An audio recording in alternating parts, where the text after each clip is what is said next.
alaykum. Xo'p, hozir Robocell platformasi orqali qanaqa qilib Telegram kanal yoki guruhingizga xabar yuborishni ko'rib chiqamiz.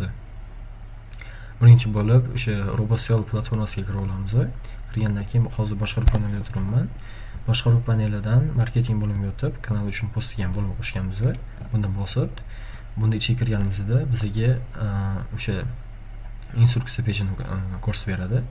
Bosqichma-bosqich nima qilishimiz kerakligini yozilib ketilgan bu yerga.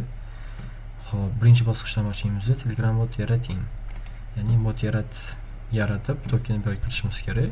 Hozir birinchi bo'lib bot fazariga kirib, bot yaratishimiz kerak. Men bot yaratib bo'ldim.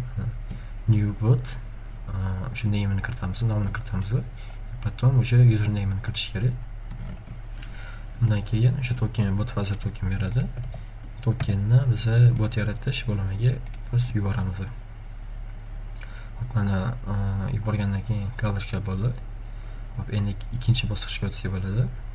Ikkinchi bosqich bu o'sha kanalimizga kiramiz. Kanalga kirgandan keyin o'sha yaratgan botimizni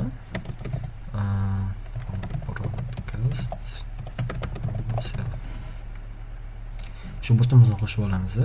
Qo'shgandan keyin uchinchi bosqichda просто o'sha botimizga adminni beramiz. Xo'p, bu yerda o'sha defaulting turadi, save bosamiz. Bu yerda mana admin bo'lib chiqdi kanalimizda. Chiqqandan keyin xo'p, endi bitta refreshga borish kerak. Mana ko'rishingiz mumkin, hamma bosqich galочка bo'ldi. Endi oxirgisi post yaratish. 5-bosqich bu birinchi postimizni yaratamiz. Bu yerda ko'rishingiz mumkin, mahsulotlarni tanlash mumkin. O'zingizlar qo'shgan mahsulotlarni bu yerda chiqarib beramiz. Bu yerda tanlab, mana iPhone tanladim. iPhonening ichidagi o'sha sarlavhasi bu yerda описаниесі bor. Narxini chiqarib qo'yganmiz. Bu yerda bemalol xohlagan o'zingizlarni tekstinglarni yozishingiz mumkin. Keyin bu yerda tugma bor. Bu knopka nomi. Hozir ko'rsatib ketaman buni. Hop, bu yerda o'sha mahsulot rasmi avtomatik upload bo'lib qo'ygan. Mahsulot tanladik. Endi Telegram kanalini tanlashimiz kerak. Bu yerda o'sha ulagan kanalinglar chiqadi. Hop, mana broadcast channel degani chiqdi. Biz hozirgina uladik uni. Hop, chiqqanidan keyin bu yerda har xil anaqalari bor. O'zingizlar bemalol ishlashingiz mumkin, stillari bor. Hop, bu yerda xohlasanglar o'zingizlarning rasminglar, bu yerda majburiy emas, bu mahsulotni ma'lumotlarini yuborish. Просто sizlar mijozlarga qulay bo'lish uchun shunaqa mahsulot chiqarib qo'yamiz. Hop, endi bu yerdan yuborish bosamiz.